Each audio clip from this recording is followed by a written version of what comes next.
Hello, welcome, नमस्कार, आदाब, सत श्री अकाल. कसे आहात तुम्ही? मजेत ना? बघा मित्रांनो, आपण शिकत आहोत चॅप्टर ग्रॅव्हिटेशन. ह्या चॅप्टरला आपण आपल्या पाठीमागच्या लेक्चरलाच सुरुवात केली होती. पार्ट फर्स्ट मधला पहिला चॅप्टर तुमचा ग्रॅव्हिटेशन आहे आणि हा फिजिक्स रिलेटेड चॅप्टर आहे. भौतिक शास्त्राशी निगडित असा हा चॅप्टर आहे.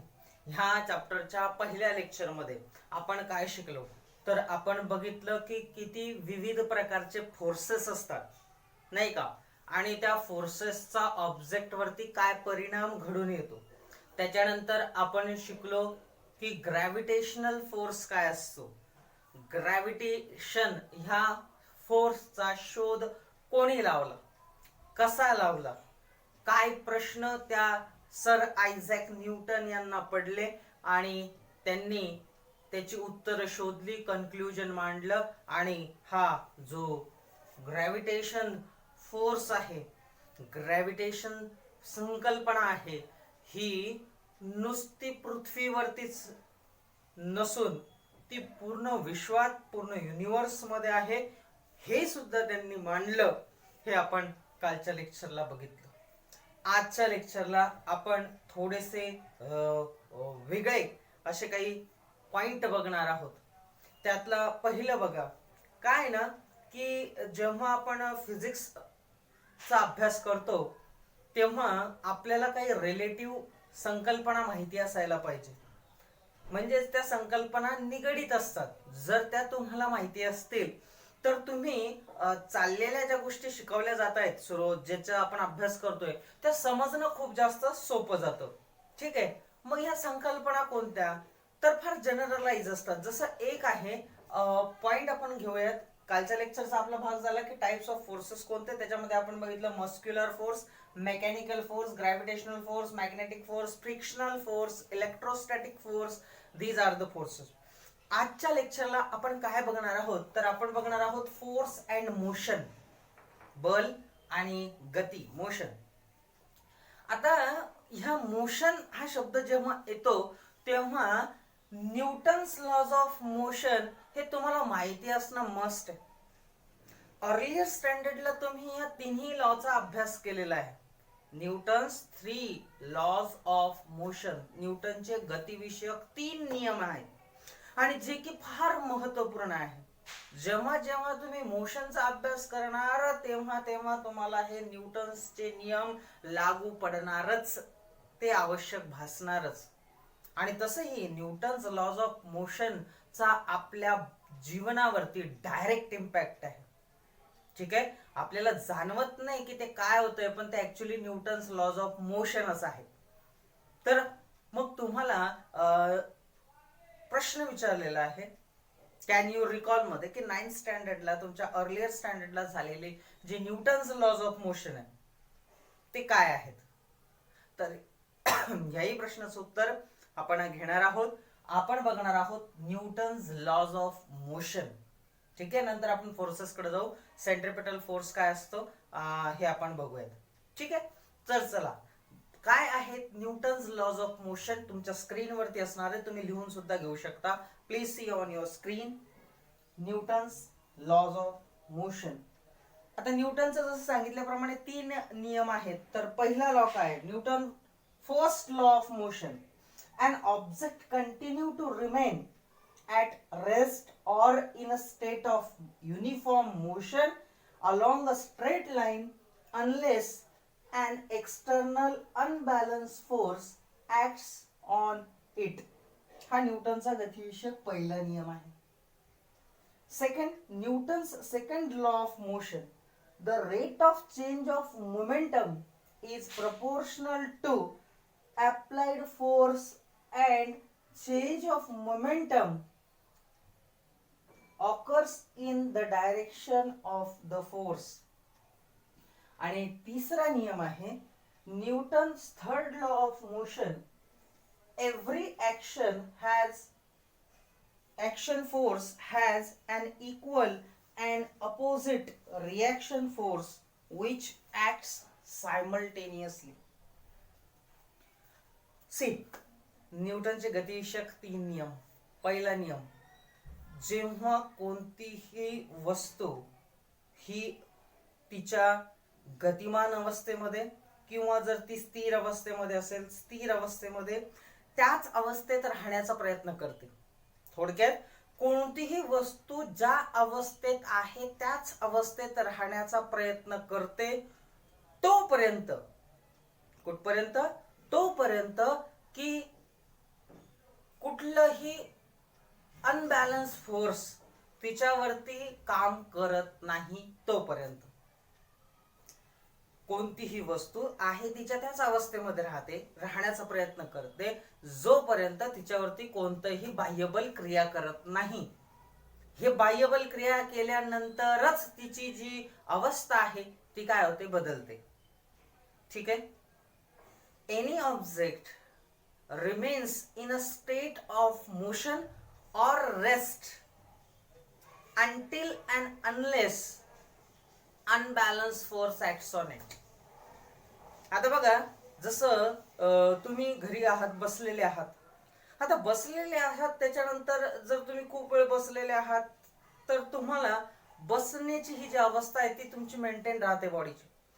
मग तुम्हाला जर कोणी सांगितलं की उठ आणि चालायला किंवा उठ आणि हे काम कर, तर तुम्हाला ते थोडंसं अवघड जाईल. तुमची बॉडी त्याला प्रतिसाद देणार नाही. मग जर तुम्ही चालायला लागले, आता बसलेले आहात, आता उभे राहिले, चालायला लागले, तर चालणं थोड्या वेळापुरतं अवघड राहील, नंतर ते तुमच्यासाठी सोयीचं होऊन जाईल. मग चालायला लागले, आता तुम्हाला गती प्राप्त झालेली, तुम्ही त्याच स्टेटमध्ये राहण्याचा प्रयत्न करणार. मग जेव्हा तुम्हाला असं सांगितलं जाईल की आता चालणं सोडून धावायला लागा, तर तुम्हाला ती अवस्था बदलणं थोडंसं अवघड जाईल सुरुवातीला. पण जर तुम्ही ती अवस्था बदलली आणि जर तुम्ही धावण्याला लागले, थोड्याच वेळानंतर तुम्हाला धावणं सोपं होऊन जाईल. तुम्हाला जास्त फोर्स, जास्त एनर्जी त्याला द्यायची गरज नाही. आता जेव्हा तुम्हाला सांगितलं जाईल की तुम्ही धावत आहात, अजून वेगाने धावा जेवढी तुमची शक्ती आहे, तर तो वेग वाढवण्यासाठी तुम्हाला एनर्जी द्यावी लागेल. Once you acquired your full energy, तुम्ही त्याच अवस्थेमध्ये राहणार. आता जर तुम्हाला कोणी सडनली सांगितलं स्टॉप, तर तुम्हाला थांबणं अवघड होऊन जाईल. कारण तुम्ही ज्या स्पीड मध्ये, ज्या मोशन मध्ये आहात, त्या मोशन मध्येच तुमची बॉडी राहणार आहे. सांगायचं तात्पर्य म्हणजे की प्रत्येक ठिकाणी असंच घडून येतं. एखादा ऑब्जेक्ट जर गतिमान अवस्थेमध्ये असेल तर तो गतिमानच राहण्याचा प्रयत्न करतो, आणि एखादा ऑब्जेक्ट स्थिर अवस्थेमध्ये आहे तो स्थिरच राहतो जोपर्यंत त्याच्यावरती कोणतंही बाह्यबल काम करत नाही तोपर्यंत. म्हणजे गती बदलण्यासाठी, दिशा बदलण्यासाठी, वस्तूची जागा बदलण्यासाठी मोशन, बाह्यबल, फोर्सचा काय पडतो? गरज पडते, फोर्सची गरज पडते. तर हा न्यूटनचा गतिविषयक पहिला नियम. दुसरा न्यूटनचा गतिविषयक नियम होता की the rate of change of momentum is proportional to the force and the displacement of the object is in the direction of the force. The momentum of the object in the direction of the force हा न्यूटनचा गतिविषयक दुसरा नियम होता. आता हा नियम काय सांगतो बघा, की जितका तुम्ही फोर्स लावणार त्याच प्रपोर्शन मध्ये तुमचं मोमेंटम म्हणजे संवेग, मोमेंटम म्हणजे काय? संवेग हा तयार होणार. लक्षामध्ये? मग मोमेंटम हा तुमच्या फोर्स रिलेटेड असणार आहे, आणि ज्या दिशेने फोर्स लागेल त्याच दिशेने वस्तू काय होईल तर पुढे सरकेल. म्हणजेच डायरेक्शन जी असणार आहे मोमेंटमची ती काय असणार आहे तर ती त्याच दिशेने असणार आहे. फॉर एक्झाम्पल, तुम्ही जर एका थांबलेल्या गाडीला धक्का देताय, ज्या दिशेने तुम्ही धक्का देताय त्याच दिशेने ती गाडी पुढे जाईल. म्हणजे असं नाही की तुम्ही धक्का या बाजूने देताय आणि गाडी तुमच्या अंगावर येणार आहे, नाही, असं नाही होत. बरोबर आहे? म्हणजे ज्या दिशेने फोर्सची डिरेक्शन आहे त्याच दिशेने तो ऑब्जेक्ट काय करणार आहे? मूव्ह करणार आहे, मोमेंटम, संवेग दाखवणार आहे. ओके, तर हा होता न्यूटनचा गतिविषयक दुसरा नियम. तिसरा महत्वपूर्ण नियम तो म्हणजेच every action has equal and opposite reaction and they occur simultaneously. कोणतीही क्रिया ही प्रतिक्रिया बल देते. ठीक आहे, कोणतीही क्रिया ही प्रतिक्रिया बल देते आणि हे इन्स्टंट असतं, सायमल्टेनियसली असतं. ठीक आहे, हा होता न्यूटनचा गतिविषयक तिसरा नियम. सो हे तुम्हाला माहिती असणं गरजेचं आहे, कारण याचा तुम्हाला प्रत्येक स्थिती, ऑब्जेक्ट, गोष्टीमध्ये, कंडिशन मध्ये याचा फायदा होतो. आता पुढे सरकूयात आपण आणि जाऊयात बघूयात introduction to the scientist. Newton's laws of motion आपण बघितले, तर ह्या सायंटिस्ट विषयी आपल्याला थोडीशी माहिती घ्यावीच लागेल. ठीक आहे ना. सर आयझॅक न्यूटन यांनी ग्रॅव्हिटेशनचा शोध लागला, त्यांनी अजून भरपूर सारे शोध लावले, लॉज ऑफ मोशन मांडले. तर आपल्याला इंट्रोडक्शन टू सायंटिस्ट हे दिलेलं आहे, ते आपण घेणार आहोत. Please see on your screen. Introduction to the scientist sir Isaac Newton, great scientist. Sir Isaac Newton 1642 to 1727 was one of the greatest scientists in the recent time. He was born in England. He gave his laws of motion, equation of motion and theory of gravity in his book Principia. Before this book was written, Kepler had given the three laws describing the planetary motion. However, the reason why planets move in the way described by Kepler law was not known. Newton, with his theory of gravity, mathematically derived Kepler's law. In addition to this, Newton did groundbreaking work in the several areas including light, heat, sound, and mathematics. He invented a new branch of mathematics. This is called calculus and has wide-ranging application in physics and mathematics. He was the first scientist to construct a reflecting telescope. बघा मित्रांनो, sir Isaac Newton, a great scientist. यांचा जो जन्म आहे तो इंग्लंडमध्ये झालेला आहे. इंग्लंडचे वैज्ञानिक आहे. सर आयझॅक न्यूटन यांनी बऱ्याच क्षेत्रामध्ये भरीव कामगिरी केली. लॉज ऑफ मोशन, ग्रॅव्हिटीचा सिद्धांत, हे सगळ्याचं सगळं त्यांनी त्यांच्या पुस्तकात लिहिलं. त्या पुस्तकाचं नाव आहे प्रिन्सिपिया. प्लीज लक्षात ठेवा, ही स्टेटमेंट महत्वपूर्ण आहे.